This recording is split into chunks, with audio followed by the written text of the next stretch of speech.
পারভেজ ভাই অনেক ভালো মানুষ, সবসময় বাগানের ভালো যত্ন নেয়।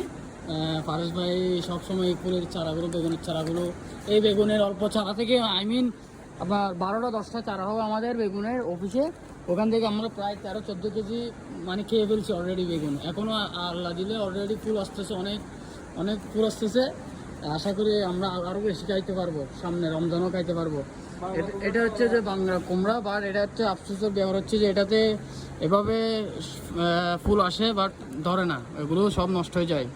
কী জন্য তা বুঝতেছি না। আপনারা যদি এটার কোনো রকম পান আর কি, ওটা কি করলে ফুলটা ধরবে, লাউটা ধরবে, ওটা আমাদের একটু জানাবেন আর কি না। আর আমাদের পারভেজ ভাইয়ের জন্য আরও দোয়া করবেন যেন উনি এগিয়ে যাইতে পারে এরকম ভালো কাজে। উনি সবসময় এগুলো আমি আর পারভেজ ভাই এগুলো অনেক যত্ন করছিলাম। আমাদের স্যার বিজয় স্যার আমাদেরকে অনেক হেল্প করছে এই চারা গাছগুলা আনতে এবং লাগাতে। আর এ হচ্ছে আমাদের তন্ময়দা, ও অনেক হেল্প করছে আমাদেরকে। আমি বেগুন রুই দিদি, আর কিন্তু বেগুন বেগুন